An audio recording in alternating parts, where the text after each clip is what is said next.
have fallen, and where is your vow now? Oh, brothers in the trades. Oh!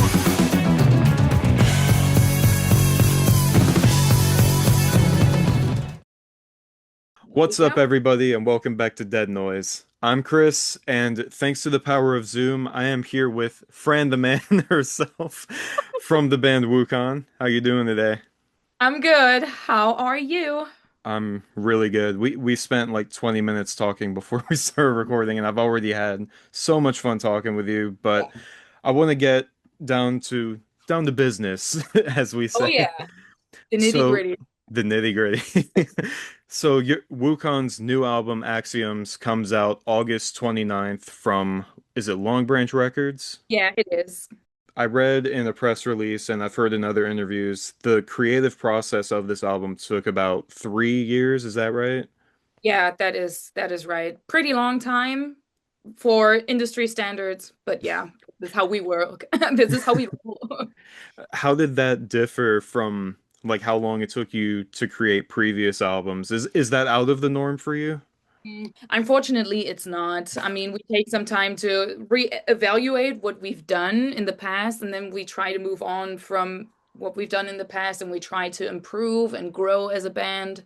This time, really, we had the difficult, that was the difficulty of our lives changing, the boys became fathers, and obviously family comes first. So we didn't have as much free time as we did in the past. And we also didn't have the quote unquote advantage of having the pandemic where everything was in a standstill anyways. So we had to really yeah, come to terms with the fact that this time it took a little longer to write the songs and record and produce them. I feel like the end result, just from what I've heard from the singles, I feel like it's worth the wait because you can tell that there's a musical evolution, if that's the right terminology, from that of your previous album, but it's still within that like that Wukong sound, and there's a bit more modern sound, modern production, I guess, but it still sounds like you guys, and it's really amazing. I can't wait to hear the whole album, to be honest with you. I'm really excited. Thank you. I mean, yeah, we brought all the elements up that we had in previous albums.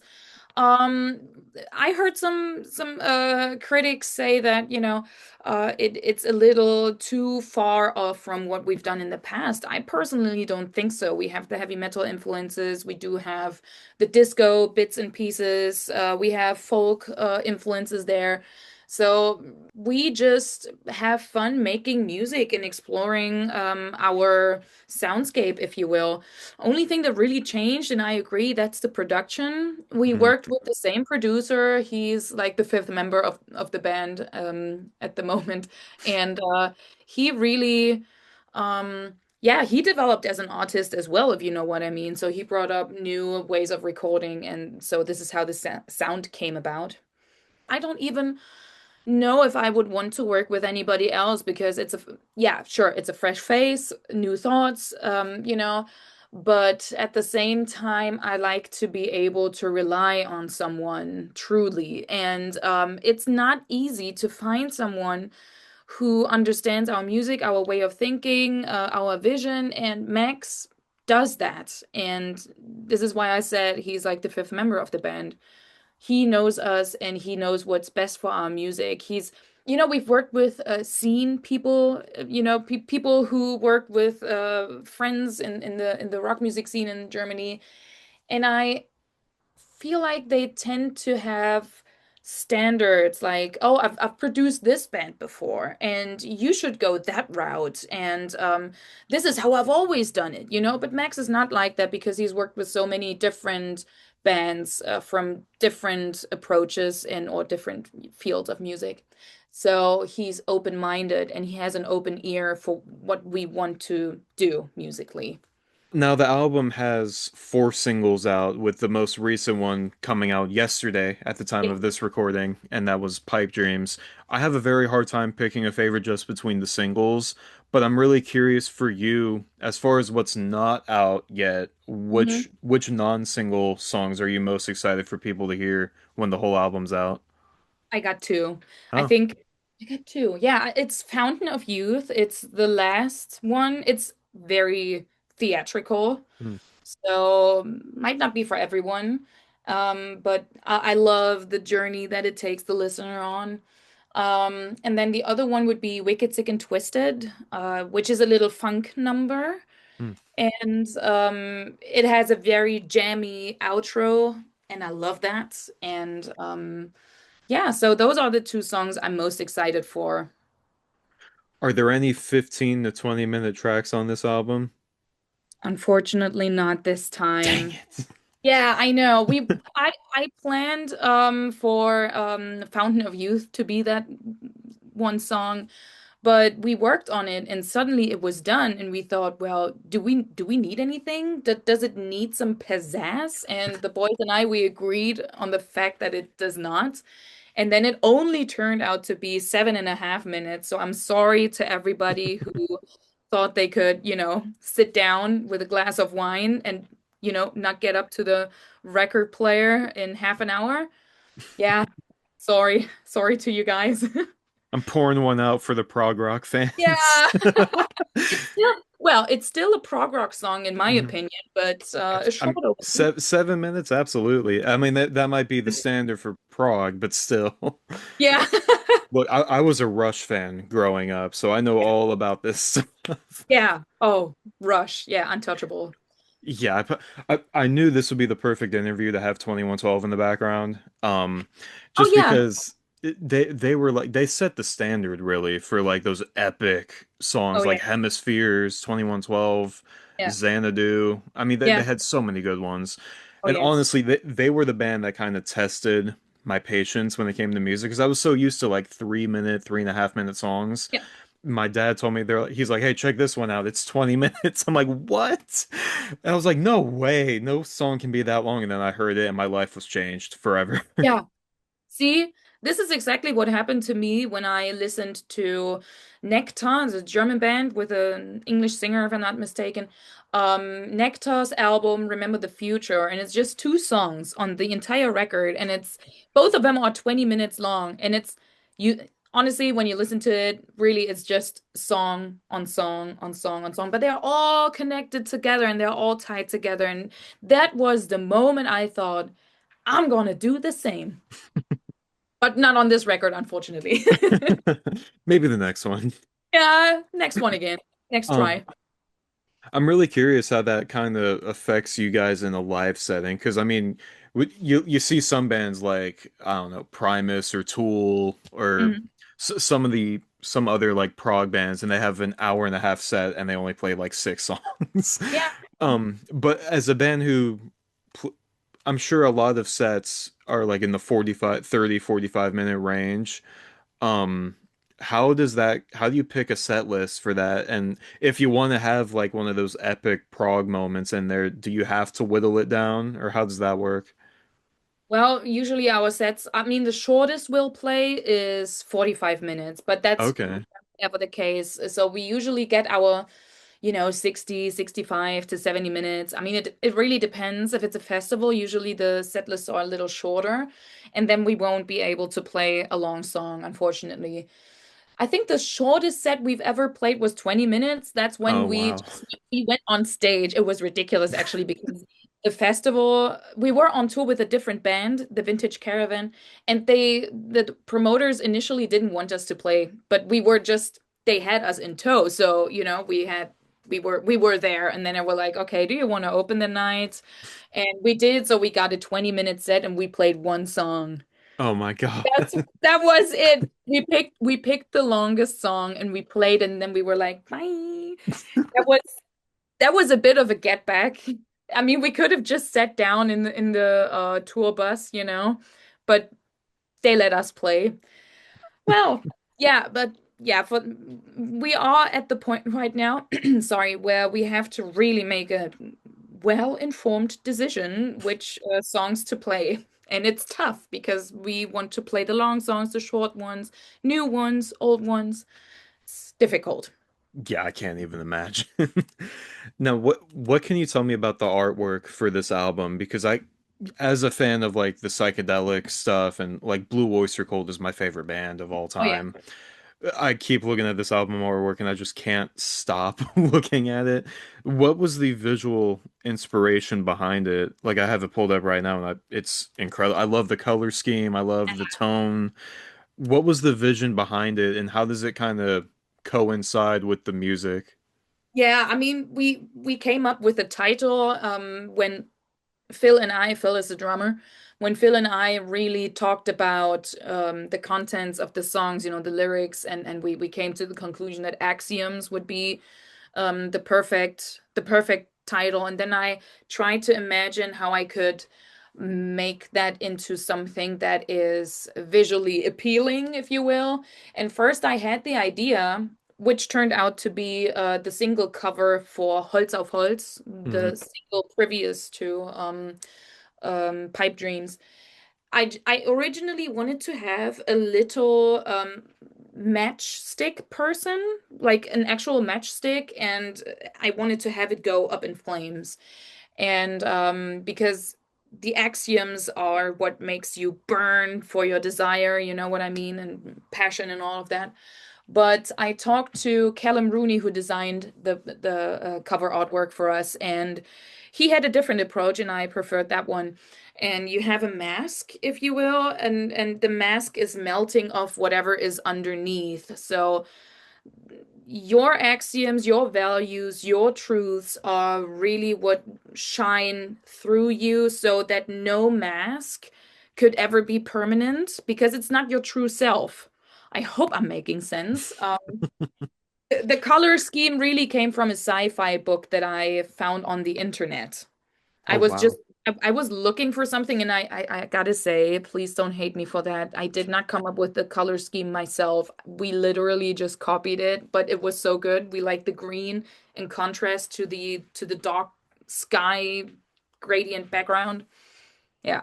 Some of the best ideas come from looking at other things like when I was trying to figure out a logo for Dead Noise, I looked at Wednesday 13's logo and I'm like, "Oh, that's exactly what I want to do." See?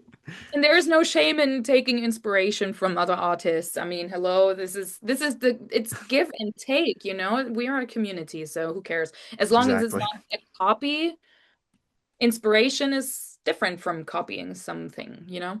Yep, 100%.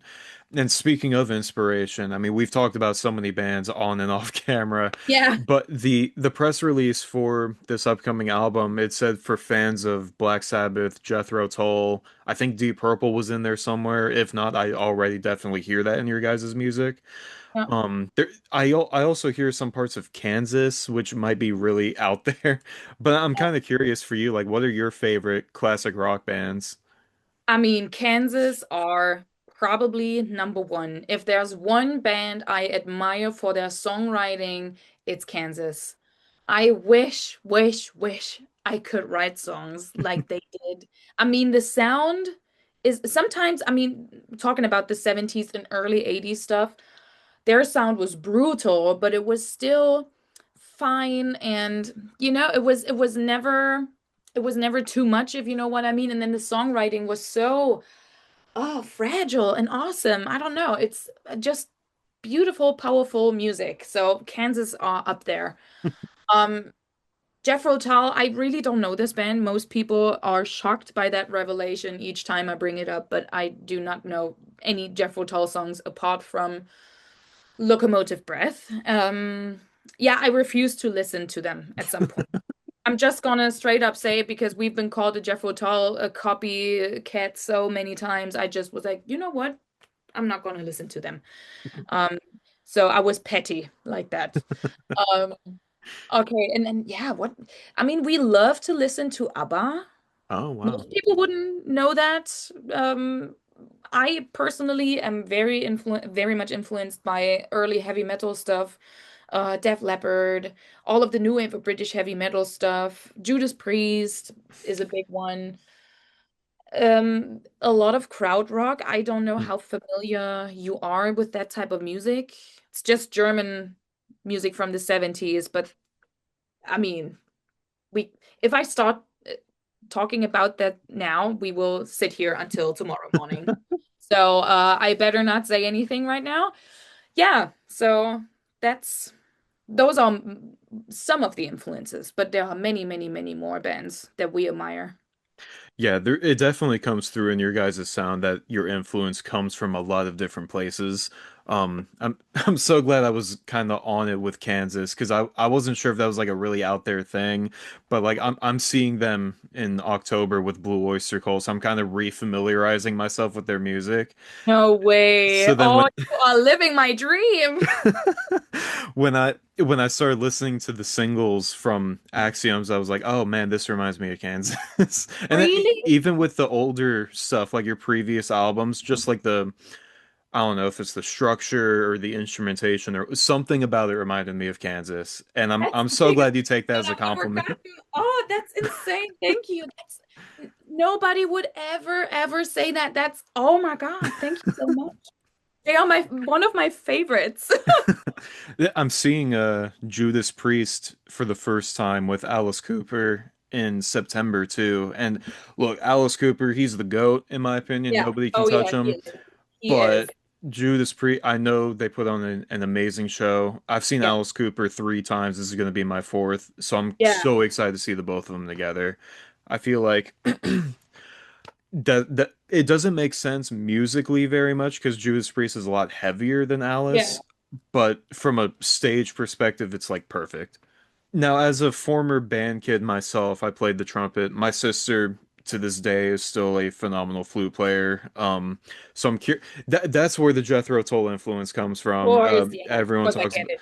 it's oh, there's a flute in a rock band, must be Jethro Tull. Yeah, right. Yeah. I It, mean, I understand. I it's understand. like it's like every time there's a new female-fronted rock band in America, they compare them to Paramore. It's like, guys, there's more stuff out there. Um, but I am curious with your background as a flute player, like did you have training in like when you were like young in school, or was it like part of your education? I mean, my mom was a single mother, so sending me to music school took a toll on our finances. Hmm. And I went to flute lessons from ages 13 to 15.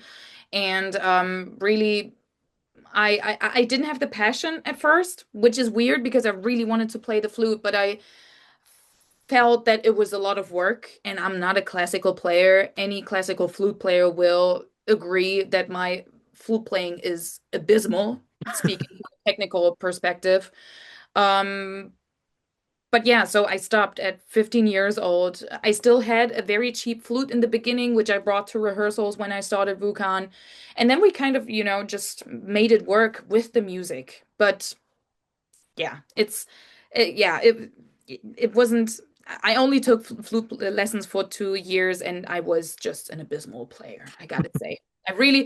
I want to forget about that chapter of my life because I think my flute teacher lost her shit with me so many times. Oh, Oh poor man. woman. I wonder if she knows what I do now because I believe she thought I was a hopeless case. Well, if it makes you feel any better, I was told by my middle school band director that I was rhythmically challenged. Oh, well, Right? And I mean, I was a pretty good trumpet player. Like I ended up being a pretty good trumpet player after that, but still it was like I never forget that because I had a lot of like solos in my concerts and stuff, yeah. and like I was one of those players. And I always think to this day, even though I don't play anymore, like, oh yeah, I'm still rhythmically challenged. It's my Oh, favorite. I mean, what a nice way to say it, but wow. Sometimes those things stick with you longer than saying, you know what, you sound shit because you can't keep time or whatever. Interesting. Yeah, it was hilarious. I was laughing at it then. Like when he told me that, I was like, yeah, I know. But that's the thing about like rock and roll and stuff, because I played jazz band when I was in high school, and even then, like my director was like, it doesn't have to be perfect. Um, and I imagine, especially in the context of a hard rock slash metal band, that's even more applicable. Like your playing doesn't have to be the best so long as you make it just work with the music. Yeah. And Yeah. I'm kind of curious now after hearing like how much you were kind of like done with it. What inspired you to infuse playing the flute in your music with Wucan? I had a flute. I had a flute and I had flute lessons. And that was what that really, I mean, I just wanted to make music so much. I mean, I would use anything for an instrument. I mean, do you know this thing?